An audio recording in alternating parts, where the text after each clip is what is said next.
আর অন্যদিকে নজর রাখবো আজও জলমগ্ন পরিস্থিতি দক্ষিণবঙ্গের বিস্তীর্ণ অঞ্চল জুড়ে। ভাসছে দুই মেদিনীপুরের বিস্তীর্ণ এলাকা, শিলাবতীর জলে ভাসছে ঘাটাল। যে ছবি আপনারা দেখছেন, যাতায়াতে ভরসা, একমাত্র ভরসা নৌকা এবং ডিঙি। বিস্তীর্ণ এলাকা জলমগ্ন পরিস্থিতি রয়েছে। যে ছবি আপনারা দেখছেন দক্ষিণবঙ্গের বিস্তীর্ণ অঞ্চল। এই মুহূর্তে ঘাটালের ছবিটা আপনাদেরকে দেখাচ্ছি। শিলাবতীর জলে ভাসছে ঘাটাল। প্রতিনিধি রুমেলা এই মুহূর্তে আমাদের সঙ্গে রয়েছেন। সরাসরি রুমেলা থেকে একবার জানার চেষ্টা করি। রুমেলা, যে ছবি আমরা দেখছি, সর্বত্র একেবারে জল থই থই পরিস্থিতি, সাধারণ মানুষ তাদের একেবারে নাকানি চোবানি পরিস্থিতি। কেমন আছেন সেখানকার মানুষজন?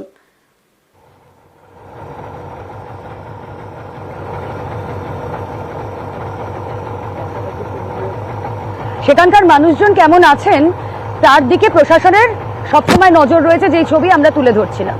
এই মুহূর্তে আমি রয়েছি জাতীয় বিপর্যয় মোকাবিলা দপ্তরের বোটে, এনডিআরএফ এর বোটে রয়েছি, এবং যেই পথে আমরা চলেছি এটা জলপথ নয়, এটা আসলে প্লাবনের পর এই জায়গাটা এরকম জলমগ্ন।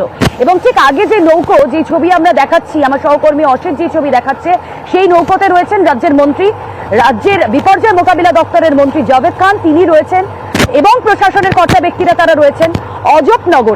অজপনগরে তারা এই আমরা যেই রাস্তা দিয়ে এখন পেরোচ্ছি, তারা মূলত এখানেই মানুষের পাশে গিয়ে দাঁড়াবেন। বন্যা কবলিত এলাকায় তারা যাচ্ছেন, ত্রাণ দেওয়ার উদ্দেশ্যেই তারা যাচ্ছেন।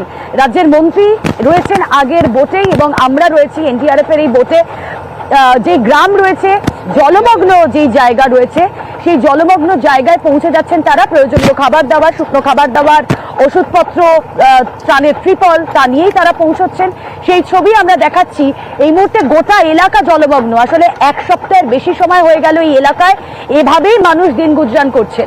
প্রতি মুহূর্তে প্রশাসনের তরফ থেকে তাদের আশ্বাস মিলেছে। দেখো, আমরা জানি মমতা বন্দ্যোপাধ্যায় তিনি যখন গত বুধবার ঘাটাল পরিদর্শনে এসেছিলেন, তখন তিনি স্পষ্ট করে জানিয়েছিলেন যে যা যা সাহায্য করা দরকার প্রশাসনের তরফ থেকে সমস্ত সহায়তা মিলবে। আসলে এমন দুর্গম হয়ে রয়েছে বিভিন্ন জায়গা, যেখানে ঠিক সময় মতো পৌঁছানোটাই সম্ভব হচ্ছে না, কিন্তু পৌঁছে যাচ্ছেন রাজ্যের মন্ত্রী, বিপর্যয় মোকাবিলা দপ্তরের মন্ত্রী জাভেদ খান।